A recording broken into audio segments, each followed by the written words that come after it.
नमस्कार मेरे प्यारे फिल्मी यात्रियों। आज मैं लेकर आया हूँ एक ऐसी फिल्म जो सिर्फ कहानी नहीं बल्कि एक युगांतकारी घटना है। एक ऐसी कहानी जहाँ एक अहंकारी असुर ने खुद को भगवान समझ लिया था और भगवान ने धरती पर आकर यह साबित कर दिया कि चाहे कितने भी वरदान क्यों न मिले, सत्य और धर्म के आगे अधर्म टिक नहीं सकता। यह कहानी है महाअवतार नरसिम्हा की। तो चलिए बिना देरी किए शुरू करते हैं। बहुत समय पहले कश्यप ऋषि और उनकी पत्नी दिति संतानों की कामना कर रहे थे। दिति ने चाहा कि उनके पुत्र देवताओं से भी बलशाली हो। एक रात जब समय अमंगल था, उन्होंने अपने पति को रति के लिए उकसाया। ऋषि जानते थे कि वो घड़ी सही नहीं, लेकिन दिति की जिद के आगे उनको झुकना पड़ा। उस अशुभ क्षण में जन्मे दो असुर, हिरण्यक्ष और हिरण्यकश्यपु। इन दोनों में ही बचपन से ही देवताओं के प्रति घृणा थी। हमें आगे दिखाया जाता है कि हिरण्यक्ष इतना शक्तिशाली हुआ कि उसने पृथ्वी को पाताल में डुबो दिया। देवताओं ने ब्रह्मा जी से प्रार्थना की। प्रार्थना के फलस्वरूप भगवान विष्णु जी ने वराह अवतार लिया। भयंकर युद्ध हुआ और वराह ने हिरण्यक्ष का वध कर दिया। भाई की मृत्यु से हिरण्यकशिपु के हृदय में जहर भर गया।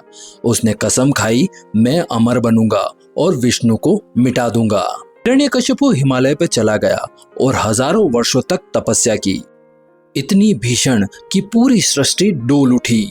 तब प्रकट हुए ब्रह्मदेव। हिरण्यकशिपु ने मांगा वरदान। के वरदान के अनुसार उसका वध न मानव कर सके, न पशु, न दिन में हो न रात में, न भीतर न बाहर, न अस्त्र से न शस्त्र से। ब्रह्मा जी ने वरदान दे दिया। अब हिरण्यकशिपु का अहंकार और भी बढ़ गया।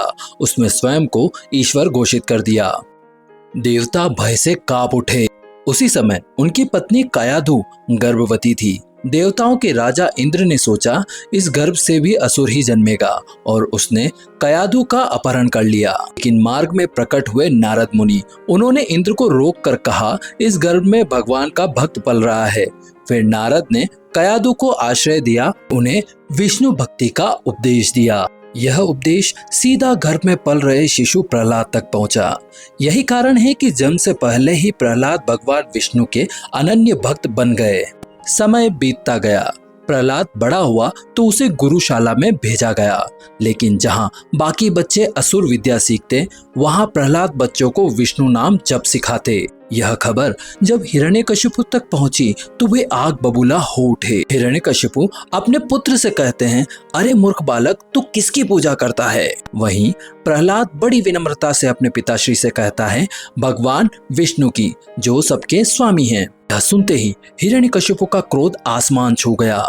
उसने सोचा, अगर यह बच्चा मेरी बात नहीं मानेगा तो इसे मरना ही होगा। आगे दिखाया जाता है, हिरण्यकशिपु के आदेशानुसार प्रहलाद को हाथियों के पैरों तले रखा गया, लेकिन विष्णु जी ने उसे बचा लिया। जहरीले सांपों के बीच डाला गया, पर प्रहलाद सुरक्षित निकले। पहाड़ से गिराए गए, लेकिन नीचे प्रभु के आशीर्वाद से खड़े हो गए।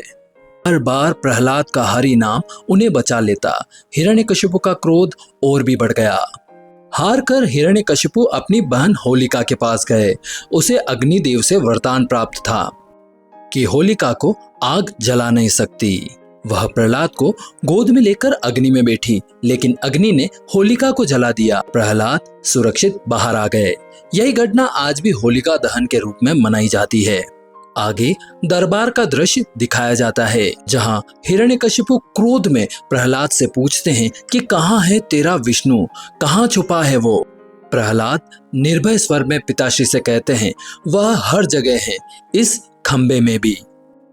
हिरण्यकशिपु अपनी भुजाओं की ताकत का इस्तेमाल करके उस खंबे पर प्रहार करता है। भयंकर गर्जना होती है, खंबा फटता है और प्रकट होते हैं आधा सिंह आधा मानव, नरसिम्हा अवतार।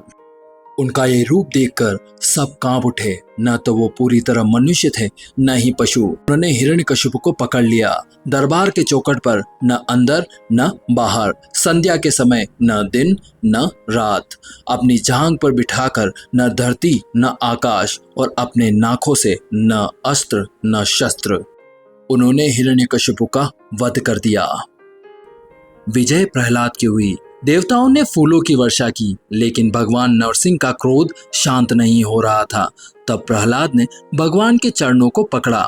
उनकी प्रार्थना सुन नरसिंह शांत हुए और कहा, भक्त की रक्षा के लिए मैं सृष्टि के नियम भी तोड़ सकता हूँ। यह कथा हमें सिखाती है कि भक्ति और विश्वास के सामने सबसे बड़ा अहंकार भी मिट जाता है। जय श्री नरसिंह देव।